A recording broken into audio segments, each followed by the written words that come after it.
Hello children, welcome back to the session. In the previous lesson, we discussed about the Mughal empires, yes, the different periods of different Mughal rulers. Now, in this lesson, we are going to see about the rulers and buildings. So, during each ruler, they built different buildings like tombs, temples, likewise different buildings will be there, the gardens during the Mughal period. So, we are going to see some different architectures, different designs used in those buildings. So, we are going to see some of the videos about different temples and mosques. So, listen to the lesson carefully, and I have some MCQs inside this lesson. So, while teaching a different topic, I'll ask some questions. So, listen carefully children. Now, let us discuss about the different rulers and their buildings.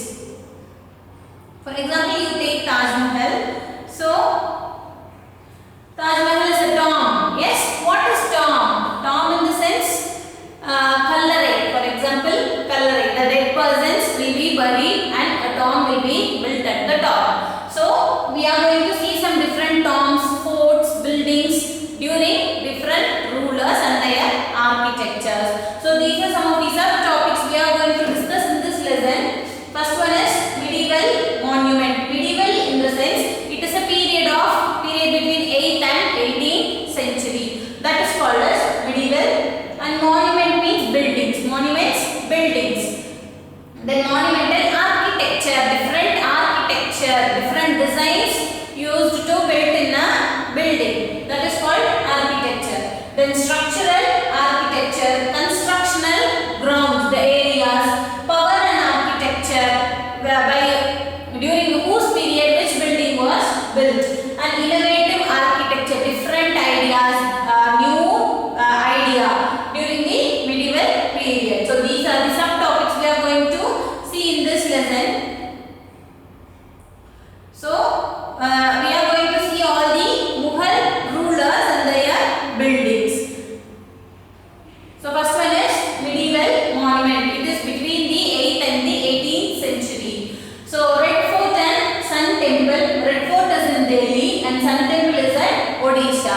So you can see the different architecture used in constructing this buildings. Experience transformation in 2 dimensions and motifs on the outer facades of temples as well as stupas. So you can see the outer wall. See how innovatively it has been constructed. Yes, an advent of Mughal architecture. It is an advent of Mughal architecture. The Mughal rulers only started building different architectural monuments and saw introduction of 3-dimensional features in mosques while building the mosques, while constructing mosques. Different 3D views has been used to construct the mosques. And temple architecture more sophisticated. The temple architecture was also newly inspired from other buildings and constructed. See, this is the Qutub Minar, and it has small arches built by Qutb-ud-Din Aibak in AD 1199. So it was this Qutub Minar had been built by the Qutb-ud-Din Aibak during 1199 AD and possessed 2 bands of inscriptions under the balcony written in Arabic. So it consists of an inscription. Something has been inscribed on the walls of this Qutub Minar and built to create impact on 13th century. So it was an innovative idea and it was admired by all the people during the 13th century. So you watch a video, it will be easy for you to understand this. The Qutub Minar is the tower of wood tree constructed by Qutb-ud-Din Aibak around 1193. Immediately after the defeat of Delhi's last Hindu kingdom, its marvelous architectural features are the balconies with small arches and geometrical designs. The tower has 5 distinct stories, each marked by a projecting balcony and tapers from 15-meter diameter at the base to just 2.5 meter at the top.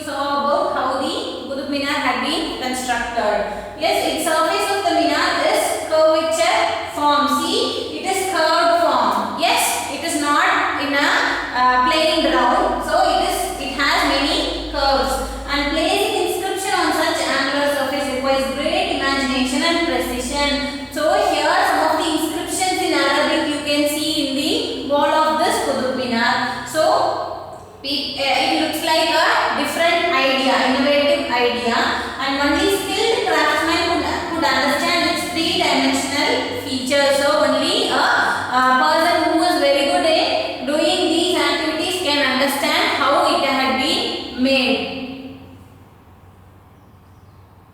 The next one, monumental architecture, Islamic architecture, the Mughal emperor's architecture. Islamic architecture introduced in India was a mixture of Persian, Timurid in Herat, and Samarkand, Bukhara, and other traditions in Central Asia. So this Islamic architecture, it was inspired from this much of Asian peoples. So that is mixture of Persian, Timurid in Herat, Samarkand, Bukhara, and other traditions in Central Asia. So these are some of the different traditions in the Asian continent. So from there, these architectures had been inspired by the Indians and started constructing the different buildings. And Quwat-ul-Islam Mosque in Delhi, it is one of the mosques. First Islamic structures followed by Qutb Minar. So this was one of the mosques which was constructed from, inspired by this Qutb Minar, and Muslim power represented by these monuments in India. So by seeing these much of monuments, different buildings in India, we can understand the power of the Mughal emperors. So let us watch one more video. Quwat-ul-Islam Mosque in Delhi, the first Islamic structure in India, was constructed by Qutb-ud-Din Aibak, founder of the Mamluk dynasty, by using materials from destroyed Hindu and Jain temples. Later, a massive stone screen was erected in front of the prayer hall, consisting of a central arch with two similar but smaller arches on either side, all oggy-shaped. The stone screen between the prayer hall and the courtyard is typified with cornered arches, Arabic inscriptions, and floral motifs. This mosque stands on the ruins of Jain and Hindu temples. Entrances to the courtyard uses ornate mandap domes from the demolished temples.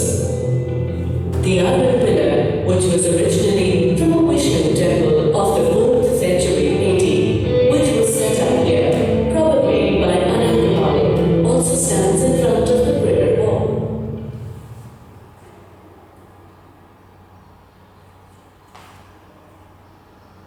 So by seeing that video, you would understood much about the Qutb-ud-Din Aibak and the Qutb Minar. So now Mughal architecture. See, this is Buland Darwaza and Panch Mahal. So you can see the different ideas used during constructing this buildings. And Fatehpur Sikri near Agra, excellent example of Mughal monumental architecture. Fatehpur Sikri near Agra, it was one of the buildings. Fatehpur Sikri is one of the buildings present in Agra, from which we can understand the excellent example of Mughal monumental architecture. And examples include Buland Darwaza and Panch Mahal.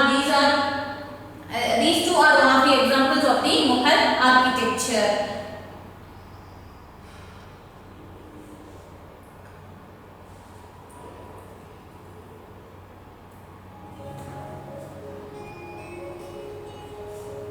Under the Mughals, architecture became more complex. Babur, Humayun, Akbar, Jahangir, and especially Shah Jahan were personally interested in literature, art, and architecture. Babur had a keen interest in planning and laying out formal gardens placed within rectangular walled enclosures and divided into 4 quarters by artificial channels. These gardens were called Chahar Bagh or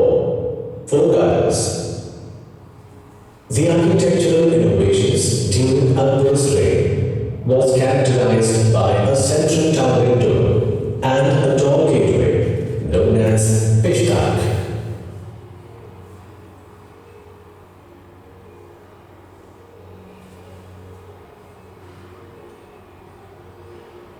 These important aspects of Mughal architecture is visible in Humayun's tomb. It was placed in the center of a huge Paula Chahbagh. The building was constructed with red sandstone etched with white marbles. It was during Shah Jahan's reign that the different elements of Mughal architecture were focused together in a grand harmonious synthesis. His reign witnessed a large number of architectural activities, especially in Agra and Delhi. The Taj Mahal is the grandest architectural accomplishment of his reign. There is no building more dramatic and more tragic than the Taj Mahal. It is built in dazzling white marble. It is a vision of paradise on earth. It was built as a memorial for his beloved wife, Mumtaz Mahal. The walls of the buildings are adorned with Quranic inscriptions and precious and semi-precious stones. The architectural style of the building combines the elements of Indian, Persian, Turkish, and Islamic influences.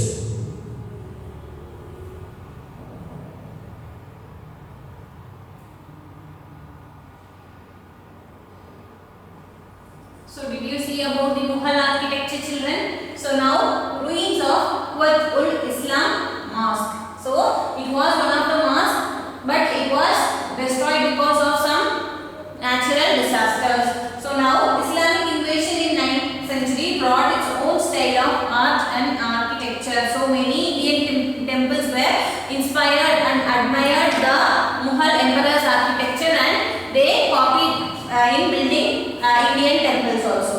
So Muslim sultans and Padshahs claimed themselves as representatives of God. The Mughal rulers, they thought themselves as gods, and Muslims believe God as the greatest architect and law contributor. So the Mughal people think that only the God can introduce new laws and he can administer the people. So the next one is structural architecture. How the starting point, the structure has been built. So information provided by medieval period architecture visible in the 10th century, and roof placed on horizontal beams across two vertical columns called tribute or corbel. So you can see in this picture, to build an arch, see they have placed a horizontal beams across the vertical column. So in order to carry that much weight, so it must support to carry the weight. So they placed a horizontal beams in order to carry the weight. And technique later used in construction of temples and mosques. So different technologies were started using during the 13th centuries.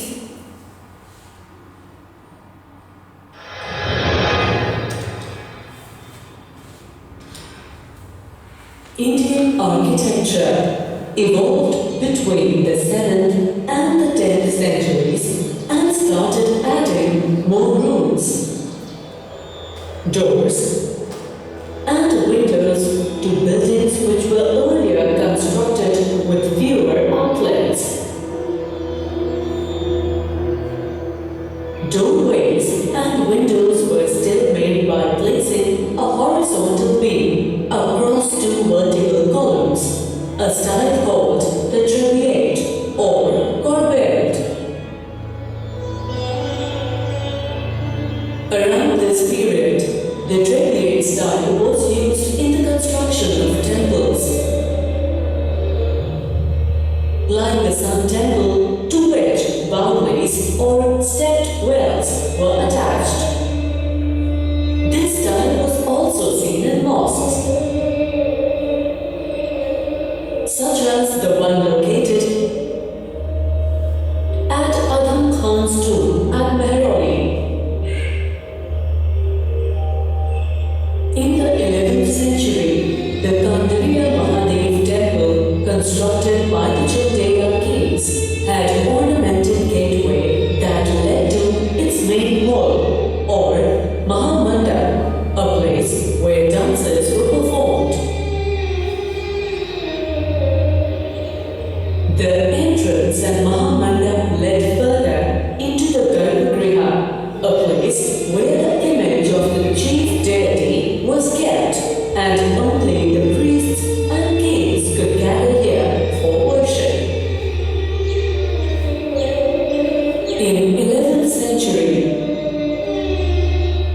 South India, the Brihadeshwar temple at Thanjavur, built by the Cholas, had the tallest shikhar amongst temples of its time. A 4-kilometer long inclined path was built to the top of the shikhar to carry stones weighing 90 tons on top of the shikhar by rolling it all the way to the top using tremendous manpower. From the 12th century onwards, the weight of the superstructure above doors and windows shifted on the arches, and this architectural form was called arcuate. The keystone at the center of the arch transferred the weight of the superstructure to the base of the arch. Even limestone cement was used by mixing it with stone chips to harden it into concrete. This mixture made the construction of large structure easier and faster. These architectural innovations were to have a long-lasting impact on the future of architecture in India.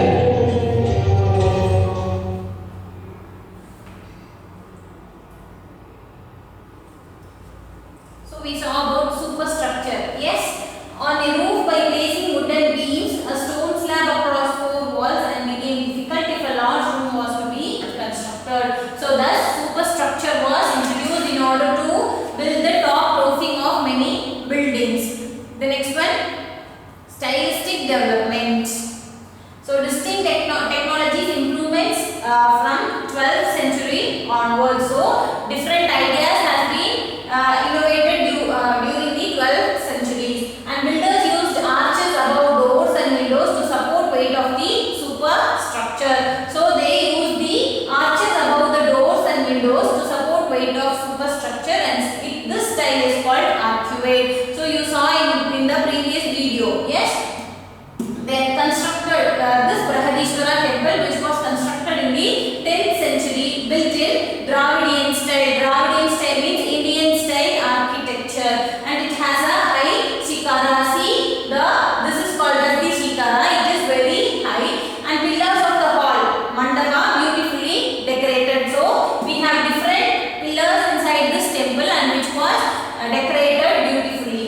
And temple situated within an enclosed courtyard. See, courtyard in the sense the open, they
auditorium, that is the Garbhagriha.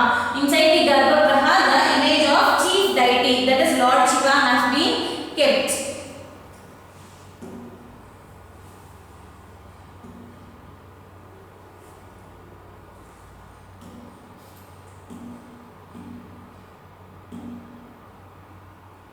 The next one is constructing materials. What are the materials used to construct the buildings? Limestone and cement. They used limestone and cement. Hard building material called cement used in later years. First they used the limestone, then later they started using the cement. Limestone, cement and blended masonry used in 7th century. So during 7th century, the limestone material was used to construct the building, and the early masonry building composed of lime and sand. So using the limestone and sand, they started using to construct the building. And use of cement and new architectural style made construction of large structures easier. So after using the cement, the architectural different designs and constructions made easier and faster. So what is the height of Qutub Minar? What is the height of Qutub Minar?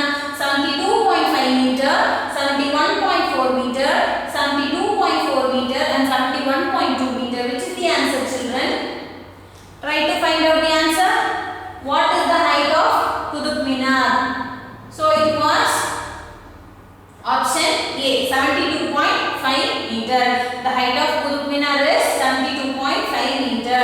So Qutub Minar is the tallest brick minaret of India at the height of 72.5 meter.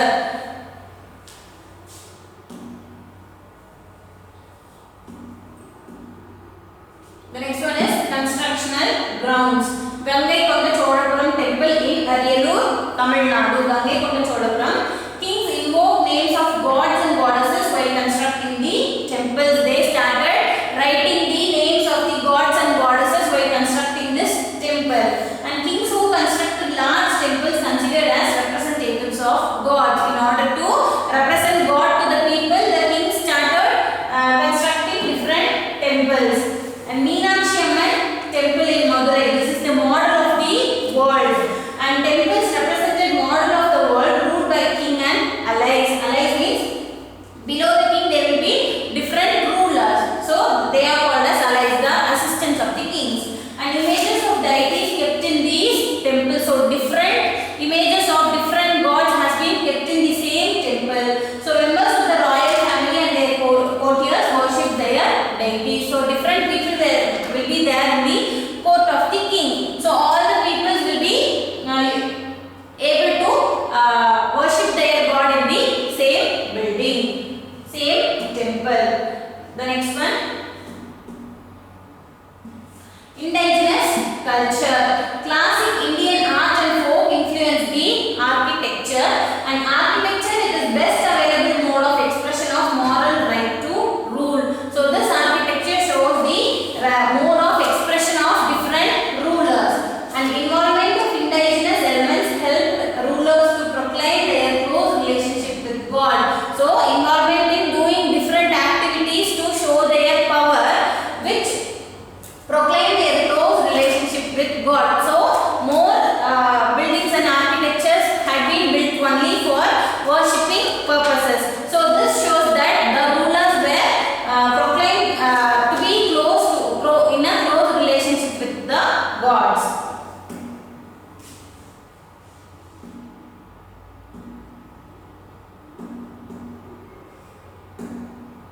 The next one is water tanks. So kings started the practice of making precious water available for public use during medieval period.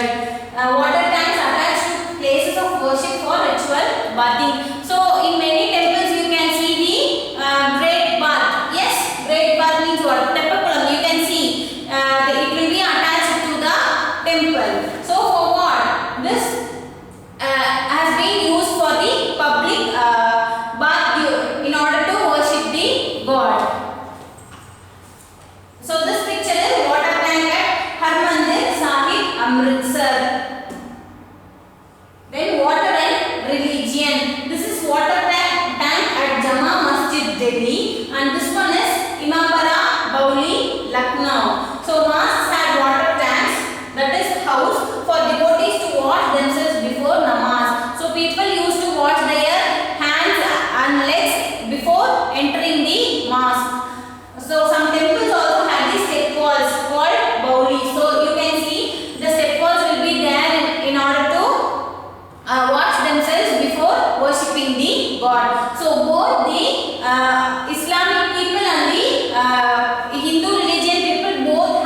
they were the devotees of the god and built different temples, and also wanted to display their power and wealth. To show their wealth and power, they started constructing temples, and temples attacked during invasions as symbols of power and wealth. So what will happen? These temples were thought to be as the power and wealth of a king. So the invaders will come and attack and destroy the temples in order to demolish the power of a king.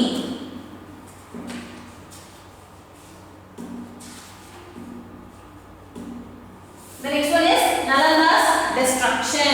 So practice of desecration followed by Islamic invaders as well as by Indian kings. So all the Islamic kings as well as the Indian kings used to destroy the wealth and power of another king in order to capture it. So Turkish invaders destroyed Indian temples and Buddhist monasteries. Though the Turkish invaders came inside India and they destroyed the Indian temples as well as the Buddhist monasteries, and also damaged learning institution like Nalanda. It is a learning institution. Even the learning institutions were destroyed by the Turkish people in order to destroy the power of another king. The next one is Sinhalese pride. Sinhalese is one of the community people living in Sri Lanka. Pandyan king Shivara Srivallabha invaded Sri Lanka. So Pandyan king from India, he invaded Sri Lanka and seized golden statue of Buddha of great importance to the Sinhalese. So this golden statue of Buddha, it was very important. It was a feeling of the Sinhalese people. This Buddhist this statue of the Buddha was considered as a important thing to the Sinhalese people. But this Pandyan king, he invaded and he took the golden statue of Buddha from those people. It is considered as the pride of the Sinhalese people. But this Pandyan king, he destroyed that pride. And statues as decoration. So different statues has been made in order to decorate the temple or the building. So Chola kings, particularly Rajendra I, the Chola king Rajendra I, decorated temples with seized images from defeated kingdoms. So they used the seized statues from different kings. All these seized statues have been used for decorating purpose. And statues of Ganesha, Durga and Nandi taken from eastern Chalukyas. So these three pictures you can see, these three statues have been seized from the Chalukyas. So these were used as the decorative statues in the temples of Rajendra I. The next one is Mahmud of Ghazni. This Mahmud Ghazni is one of the invader, who did invading. So Sultan Mahmud of Ghazni followed the practice of Rajendra I. So this Mahmud Ghazni, he also followed Rajendra I's idea. He looted wealth and idols in temples of defeated kings. He will invade different kingdoms and he looted the wealth. Loot means they will seize the wealth and idols. Idols means statues from the temples, and also destroyed palaces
Sikandara, present in Sikandara. The next one is Char Chinar Gardens. Jahangir and Noor Jahan popularized the use of Char Chinar trees. So this is the 4 trees. This is the Chinar tree which is looking very good, and Mughal emperors also planted rose and other bushes in these gardens. So these gardens consist of this Chinar trees and different rose plants, small plants to decorate the garden. So now it's time for your question. Akbar's tomb is situated at dash: Agra, Sikandrabad, Lahore, Fatehpur, Sikri. Where is Akbar's tomb situated?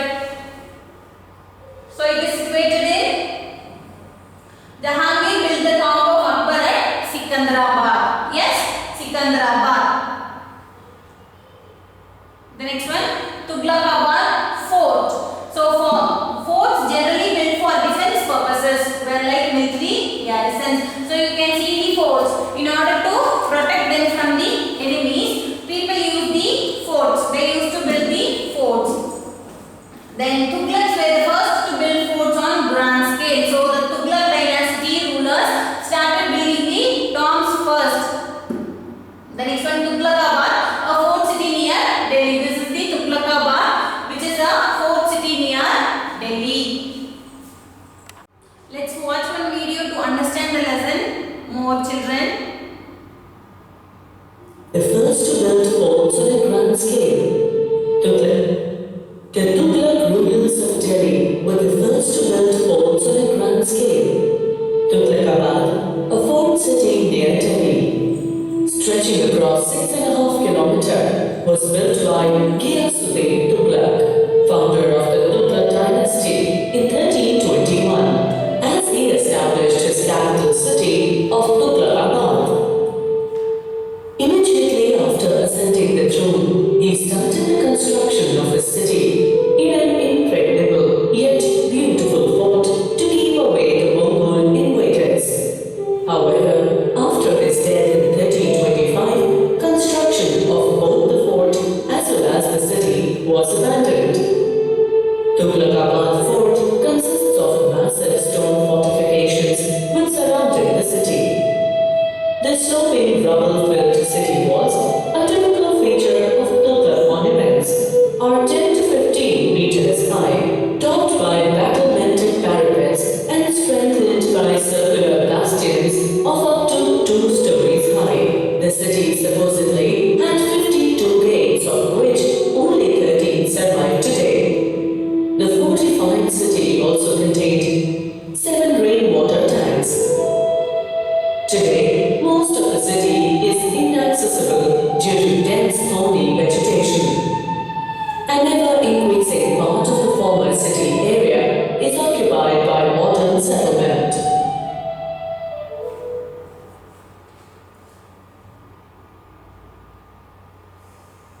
The next one is Mughal forts. Mughal forts at Delhi and Agra built inside a complex and darwaza or gateway, a standard feature of every Islamic monument. So in order to get inside a monument or a temple or a building, they use the darwaza or gateway. This is the standard feature of every Islamic monument. So all the Mughal buildings will be in the feature of entrance, that is darwaza or gateway will be there. The next one is palaces. Forts had palaces inside the complete township. So each and every fort will be having a palace inside it, and there were private mosques, public baths, fountains and ceremonial rooms. So these will be available inside a fort. There were mosques, public baths, fountains and ceremonial rooms. Diwan-i-Am and Diwan-i-Khas were the ceremonial halls inside the Mughal fortifications. The next one is Humayun's tomb. Humayun's tomb, important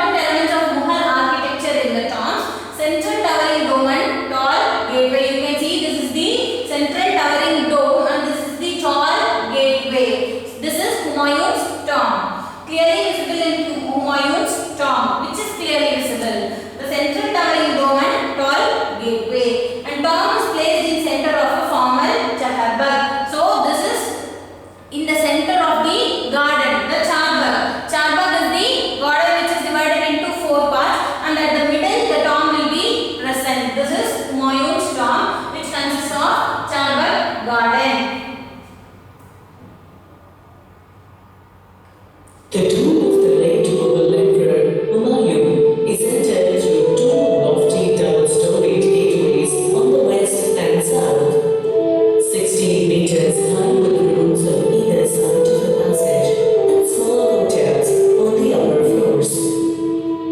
It was placed in the center of four huge gardens or Chahar Bagh. Constructed in 1571, it was built in the tradition of Ashtavish, that is, a central hall surrounded by 8 rooms. The tomb, built of rubble masonry and red sandstone, uses white marbles as a covering material and also for the flooring, lattice screens or joints, door frames, roof corners, and for the main dome. It stands on an 8-meter high vaulted terrace. It is essentially square in design, though cut away on the edges to appear octagonal. It prepares ground for the design of the interior structure. The plinth made with rubble core has 56 cells all around and houses 400 gravestones. Plus, the entire base structure is on a raised platform a few steps high. The interior floor plan of inner chambers is a square 9-fold plan, where even 2-storied vaulted chambers radiate from the central double high-domed chamber. It can be entered through an imposing high arch entrance on the south, which is slightly recessed, while other sides are covered with intricate jollies, stone lattice work. Underneath the white dome in a domed chamber lies the central octagonal burial chamber containing the single cenotaph, that of the Mughal Emperor Humayun. The real burial chamber of the emperor, however, lies in an underground chamber exactly beneath the upper cenotaph, accessible through a separate passage outside the main structure, which remains mostly closed to visiting public. So did you see the Humayun's tomb, children? So now let us see the Taj Mahal. This is the tomb of Mumtaz. Yes, Shah Jahan, most remembered for his architectural achievements. Why? Because the Taj Mahal became one of the 7 wonders of the world, and Shah Jahan built Taj Mahal in Agra, Musamman Buj, Agra Fort, Shah Jahanabad, Red Fort, Jama Masjid in Delhi, Jahangir's tomb in Lahore. So these were the buildings, different architectural monuments built by the Shah Jahan, by the ruler Sultan Shah Jahan. So he built Taj Mahal, Musamman Buj in Agra. It is one of a fort, and Shah Jahanabad, the capital city during the Shah Jahan's rule, and Red Fort, Jama Masjid in Delhi, Jahangir's tomb in Lahore.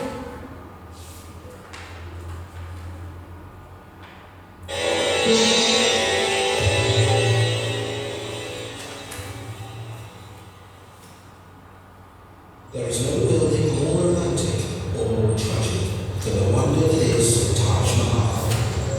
On June 17, 1631, Mumtaz Mahal, the wife of the Mughal Emperor Shah Jahan, died while giving birth to her 14th child.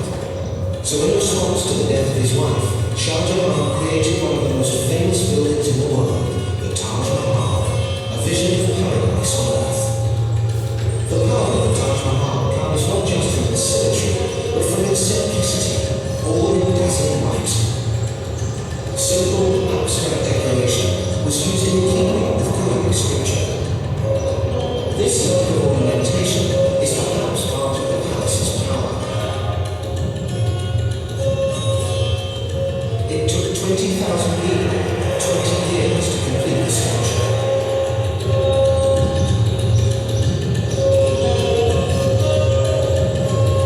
Its white marble is inlaid with 28 different types of precious and semi-precious stones.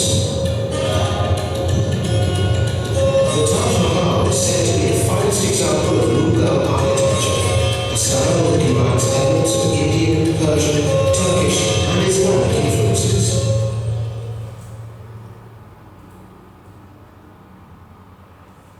So you have watched this video about Taj Mahal.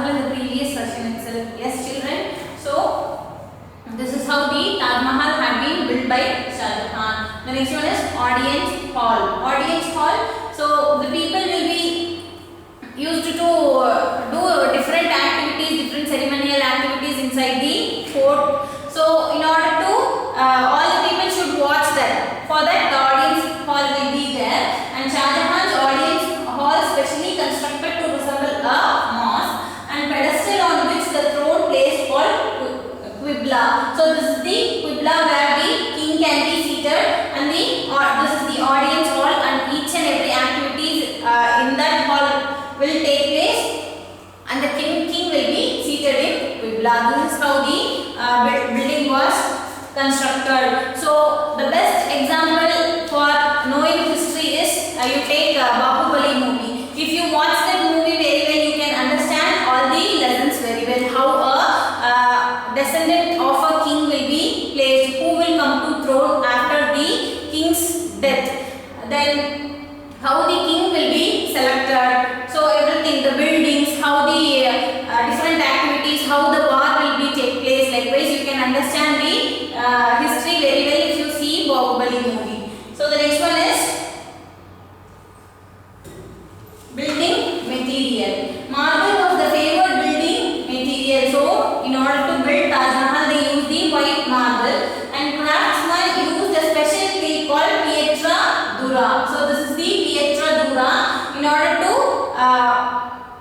carry the weight of the white marbles. Then defined as the inlaying of precious and semi-precious stones in the white marble. So inside the white marbles, precious stones will be placed.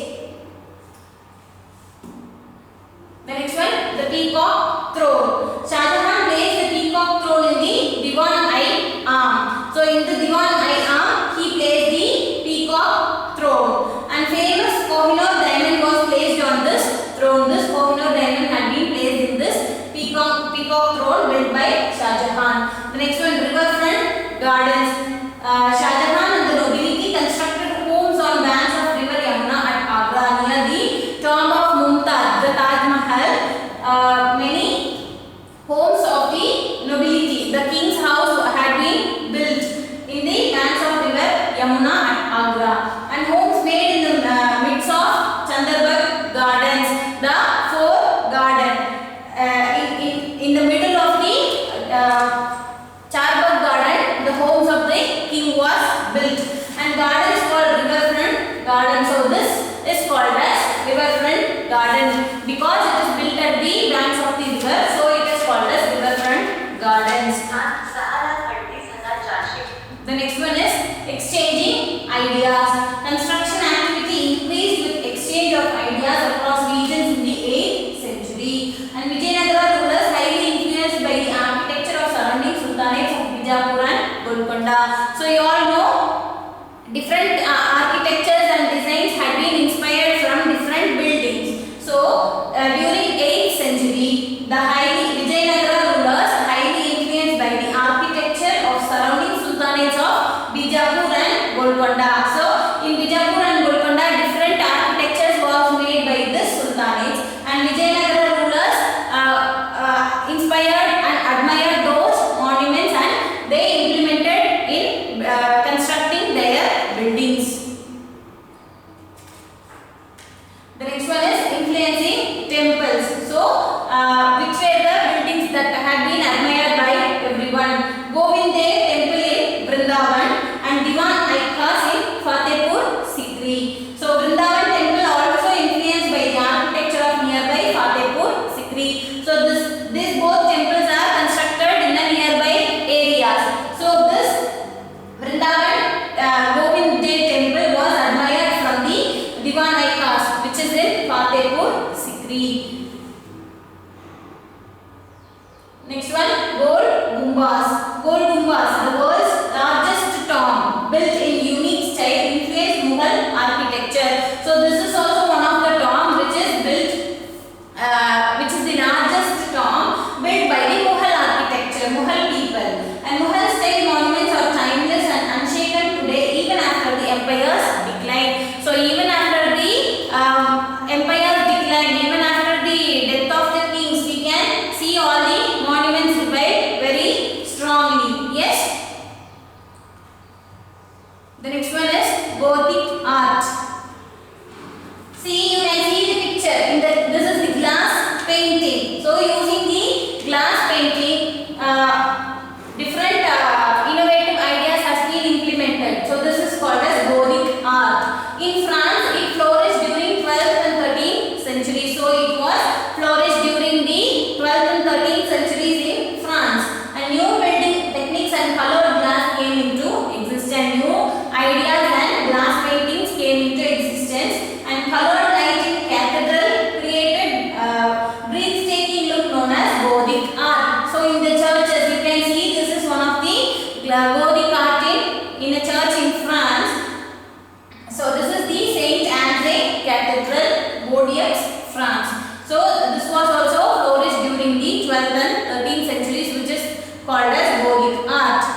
architecture. So this Mughal period show the witness of the growth of Indians and the Islamic architecture.